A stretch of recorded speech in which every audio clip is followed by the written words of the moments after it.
The angel of the Lord. Rashi says in his introduction to Zechariah Chapter One, the prophecy of Zechariah is extremely enigmatic because it contains visions resembling a dream that requires an interpretation. We cannot ascertain the truth of its interpretation until the teacher of righteousness comes. Nonetheless, I will put my heart to reconciling the verses one by one according to the interpretations that resemble it and follow the interpretation of Jonathan. This is God's test for the Jewish people, in particular the Jewish leaders. God's test of who the descendant of David is. The man described in Isaiah 53, the teacher of righteousness. That's who Rashi, known as one of the first rabbis to say that Isaiah 53 described the people, the Jewish people, as the patriarch Israel. Then here he is in Zechariah saying, we got to have to know the truth of at least chapter 1 of Zechariah, to know its truth, because we can't do it. And no Jewish man, religious, academic, commentator, or otherwise, has ever had the answer to this. And yet this video is going to give it to you. Why? I'm a teacher of righteousness. This is Zechariah Chapter 1, verses 7 through 12. That's the preamble that Rashi leads into before he starts his commentary. And this is in Midrash form. That's where I take parts of a verse and interpret each in individual segments. Verse 7. On the 24th day of the 11th month of the second year of Darius, the month of Shebat, this word of the Lord came to the prophet Zechariah, son of Berechiah, son of Iddo. This word of the Lord. This verse continues with, in the night I had a vision, which is not a word of the Lord. The word of the Lord coming to Zechariah means the messenger of the words of God has come to Zechariah, who is the angel of God's presence, and the word of the Lord. Literally, that's his name. He has alighted upon Zechariah to bring a vision from God. Not a word, a vision. Verse 8. In the night I had a vision. I saw a man mounted on a bay horse standing among the myrtles in the deep, and behind him were bay, sorrel, and white horses. In the night I had a vision. There's a man on a horse standing in the myrtles. He is later referred to as the angel of the Lord, standing in the myrtles. The angel of the Lord alights upon and enters men, and my name, Hashem, is in him and can speak through the man. Zechariah has an angel with him who is his guide in the vision. The deep is like a valley Zechariah is looking down on, filled with myrtle trees, and then an open area below that is where the bay, sorrel, and white horses are. Verse 9. I asked, what are those, my Lord? And the angel who talked with me answered, I will let you know what they are. What are those, my Lord? Zechariah is not talking to the angel.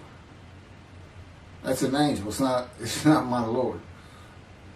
Who answered, but who never lets him know what they are.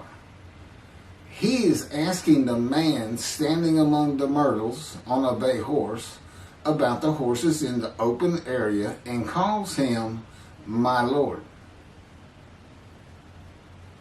Verse 10.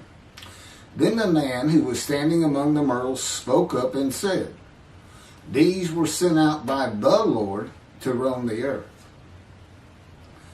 Then the man who was standing among the myrtles spoke up and said, again, this is Midrash form. Okay, so the man standing in the myrtles answers the question of Zechariah, not the angel who is with Zechariah. Verse 11. And in fact, they reported to the angel of the Lord, who was standing among the myrtles.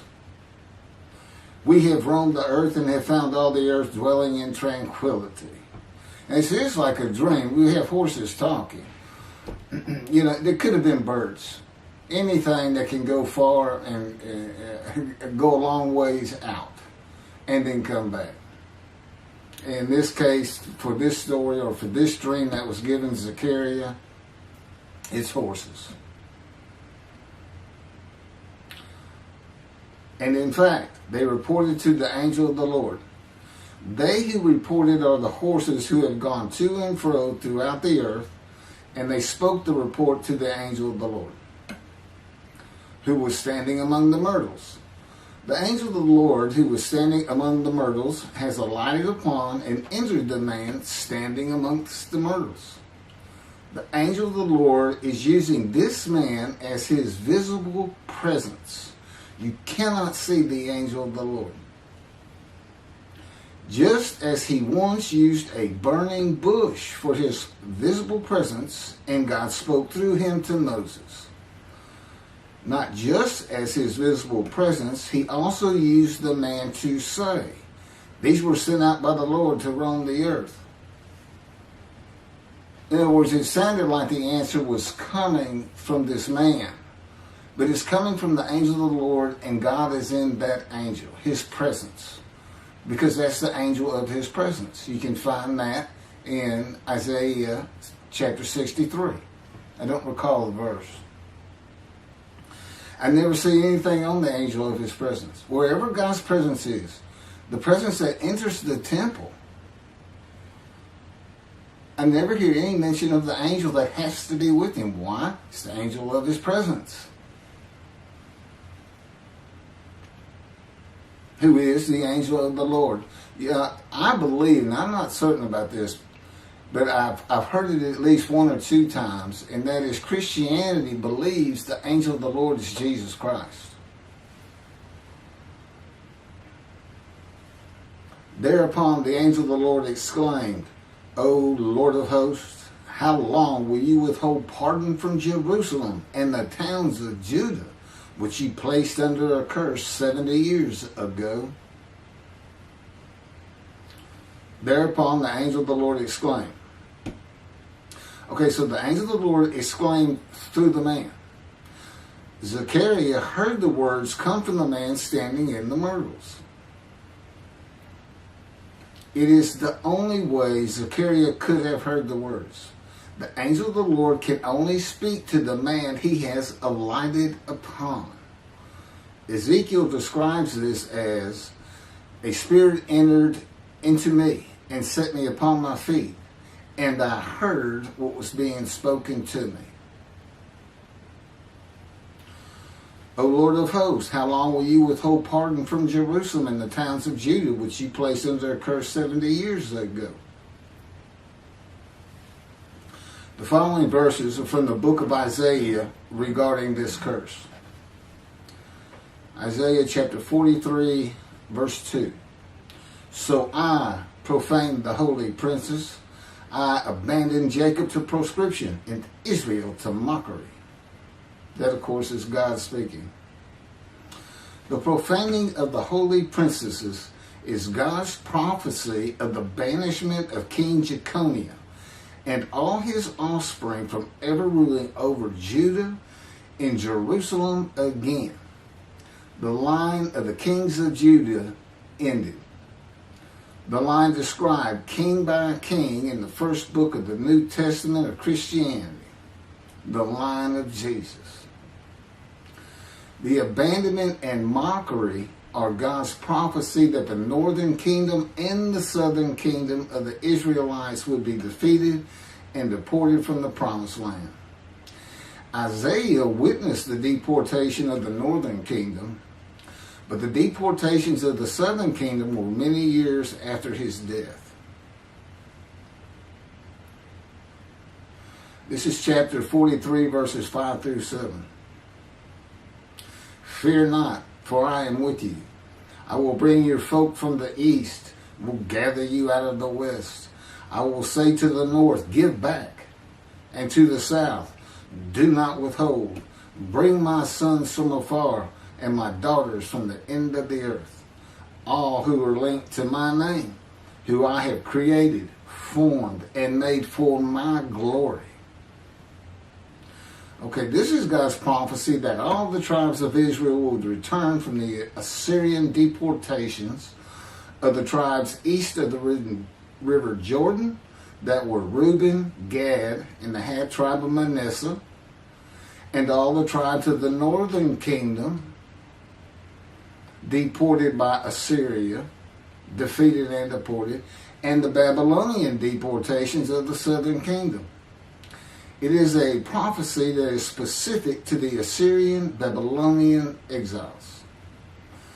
This prophecy was fulfilled according to the books of Ezra and Nehemiah and their account of all 13 tribes returning to the southern kingdom of the lands of Benjamin and Judah.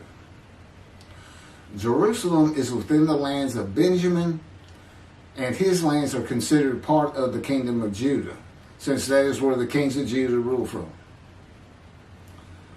10 tribes being lost and not returning is a myth. When the 7th month arrived, the Israelites being settled in their towns, the entire people assembled as one man in Jerusalem, as the man Israel, all of them. When the people Israel gather as one man, it is all 12 tribes who were allotted lots of the promised land, and the Levites, they did not receive a portion. They were allowed to go from lot to lot, tribe to tribe, and everybody was supposed to take care of them. The Levites, that would be Levi, the son Levi, the priestly tribe without an allotment of the promised lands. Judahites and Benjaminites alone are not Israel, though all references to Israelites would include them.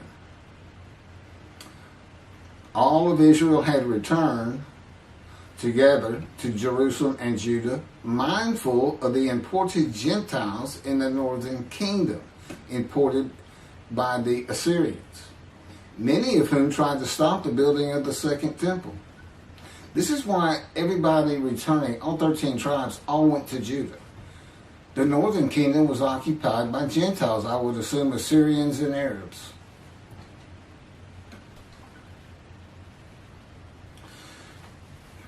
This is 1 Chronicles chapter 9, verses 2 and 3.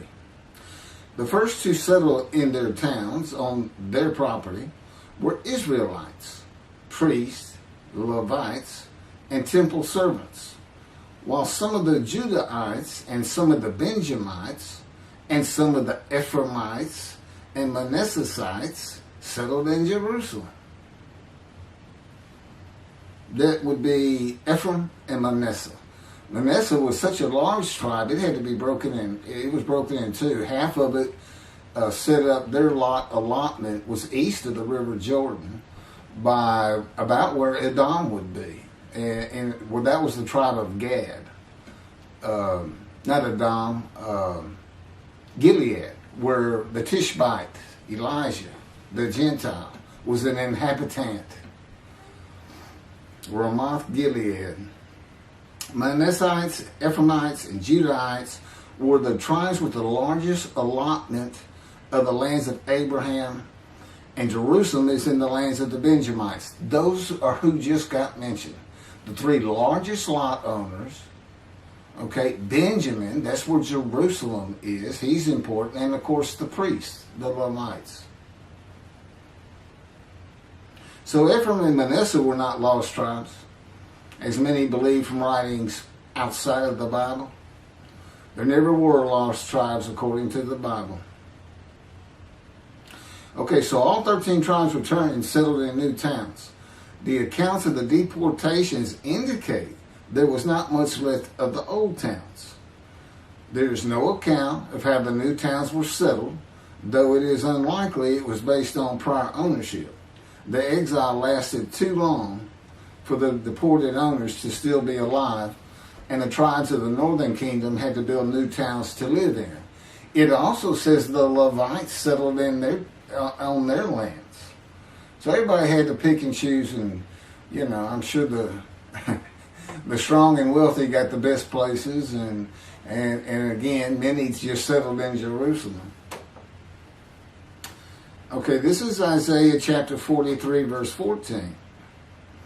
Thus said the Lord, your Redeemer, the Holy One of Israel, for your sake I send to Babylon.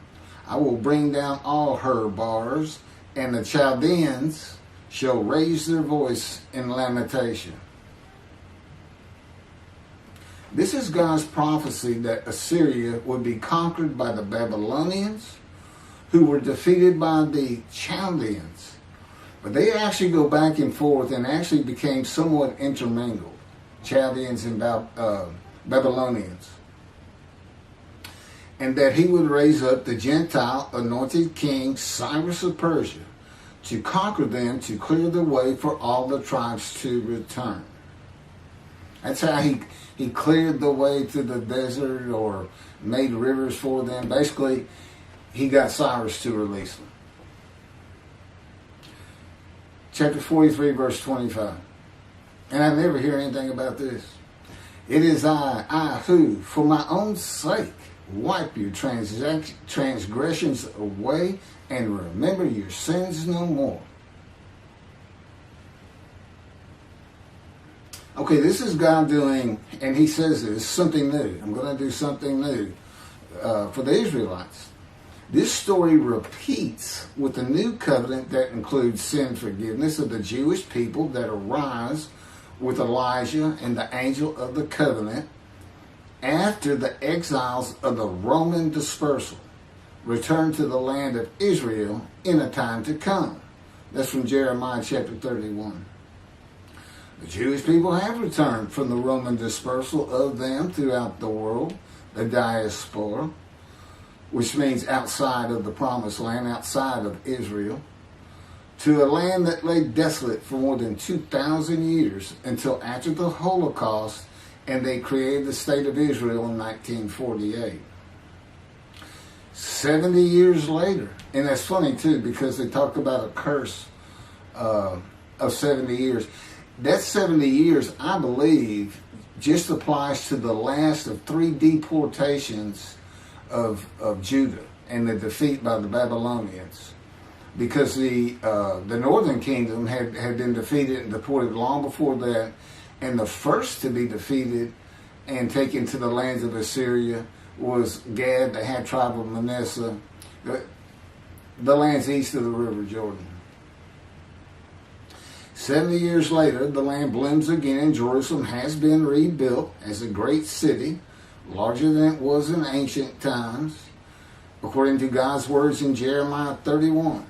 The time to come to deliver the new covenant with sin forgiveness is here. That's very important for the interpretation of at least chapter 1 of Zechariah. That means the angel of the covenant that you desire of Malachi 3 is on his way, followed by God and the messenger Elijah. And when God's third temple is built, he will return to it suddenly. This is the day of the Lord. That's Malachi chapter 3. Now, Zechariah is in Jerusalem, and the construction on the second temple is about to begin.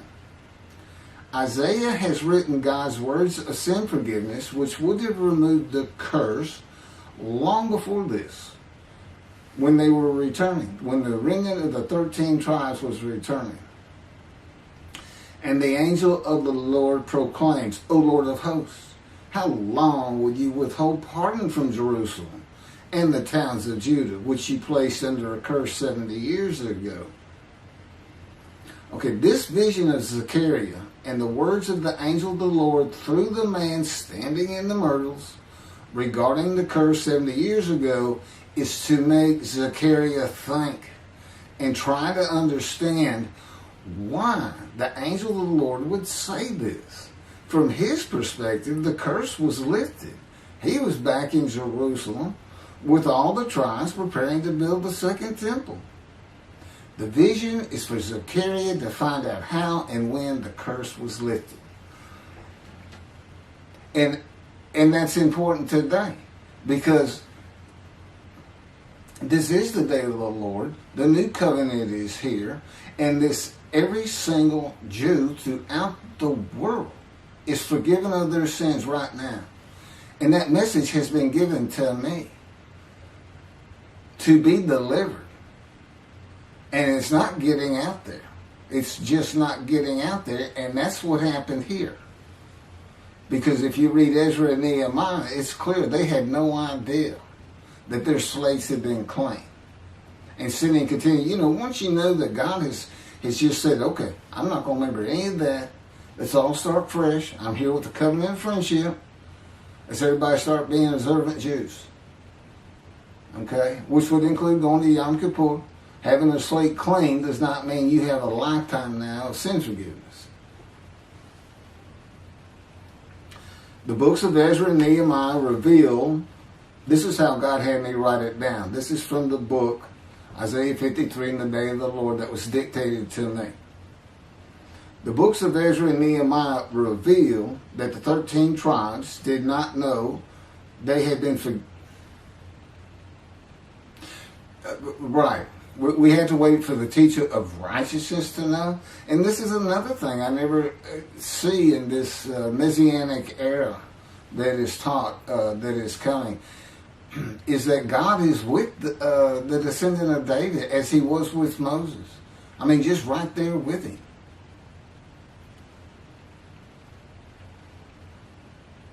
The books of Ezra and Nehemiah reveal that the 13 tribes did not know they had been forgiven of their sins to be a holy seed in the building of the second temple. If people know they have been forgiven and have a clean slate from past transgressions against God and his laws, they are more likely to stop their sinful ways and abide by his laws in the future. The scroll of Isaiah needs to be found and interpreted by Zechariah and the religious leaders so they will know of God's forgiveness of their sins. God will be returning before the temple is built. That would be the third temple, to test the devotion of his righteous servant and make him suitable for his purpose, which might prosper. That includes the building of the third temple.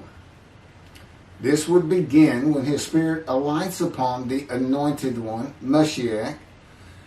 His presence with his righteous servant will be necessary for the temple to be rebuilt. Islam will not freely hand over their third most holy site to Israel and abandon the Dome of the Rock Mosque, a mosque that sits on the Temple Mount purchased by King David for God, the most holy site of the Jewish people. With God is the angel of his presence who is already on the way. You want me to skip that? Okay, this has been covered in other videos more than once.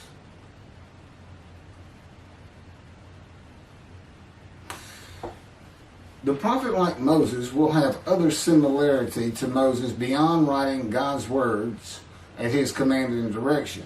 As this was written, at God's command and direction, I typed those words. To the greatest degree possible for any human being, Moshe's identity and existence became one with the Creator. Now that's who you're looking for when you say the prophet like Moses. It's not Joshua. I've heard that one, which is, it says right there on that page, there's never been another prophet like Moses. Well, his attendant Joshua standing right there, if that's... Anyway. Moshe's identity and existence became one with the Creator. I don't think you can say that of Joshua. I don't think you can say that of any man until the Spirit of God alights upon him in chapter 11 of Isaiah. He surrendered himself to God to the extent that our sages say the Shekinah, divine presence, which is the angel of his presence, who is the Holy Spirit. He's an angel, and his body is not human form with wings. His body is the Spirit of God. Wherever God is, his Spirit is. Wherever his presence is, the angel of his presence is. They're always together. So when they alight upon a man and say, okay, we have tasks for you, that man immediately becomes a man in divine beings. And that's the Shekinah. That's the Spirit of God and the presence of God entering into the temple, which would include the angel of his presence. The Shekinah spoke through Moshe's throat. As I have mentioned, God can speak through me. You're only going to know it, just like with the man standing in the myrtles, by the words that are spoken. Okay? Because it's my voice. But it's not me. You know, I can tell the difference. You can't, other than those would be how God would state it. And you can, if you watch closely, you can see it happen in all these videos. I mean, for the most part. Where God just, you know, it just throws out a sentence or two. And I just keep going, you know. I let him get done, and I just pick up from there. We've been working on this for over 13 years. That's from the Zohar, Volume 3, page 232A. And then it says, i.e., he was God's veritable mouthpiece on this earth. That's from the Sefer Hashikos 5749, Volume 1, page 290, in a footnote. The prophet, like Moses, will also have the answer to these questions. Quote, the great Jewish philosophers try to understand the question of how Moses heard God literally, some insisting that God spoke actual words and Moses heard them with his ears, while others suggest that God's speech was communicated silently to Moses' intellect and only uttered in sound by Moses himself. Maimonides, Rambam, even as he affirmed the communication between God and Moses as a fundamental Jewish belief, ultimately conceded the mysteriousness of that process. The entire Torah reached Moses from God in a manner which is figuratively described as speech, but no one has ever known how that took place except Moses himself, whom that speech reached. That's commentary on the Mishnah, Sanhedrin, Chapter 1. Well, I have the answers, and I've been telling you the answers. God is in his Spirit. Spirit enters into you, because we find it in Ezekiel. There's where God tells you. God was telling Ezekiel, get up on your feet. Ezekiel says, at that very moment, a spirit entered into me, and I could hear the words of God. There it is. When he enters him. Now, he's not hearing that through his ears. There's the first question answered. It's not to your ears. And there is a silent knowing. That's what we call it, or what God has taught me. Now, generally, I just hear words as though they came in through my ears and they're in my mind, as though my eyes and my ears had perceived. But he can put just knowledge into my mind without uttering a word. And it's kind of can be pointed out easiest with when he comes to a man, and like he came to Samuel, and Samuel just says, here I am. It's as though before he speaks to you, and this is what happened with me, he put in a knowledge in my mind that the God of creation was about to speak to me. And so when he did speak, it was as though he had always been there speaking to me. Not unlike how Adam would have felt. But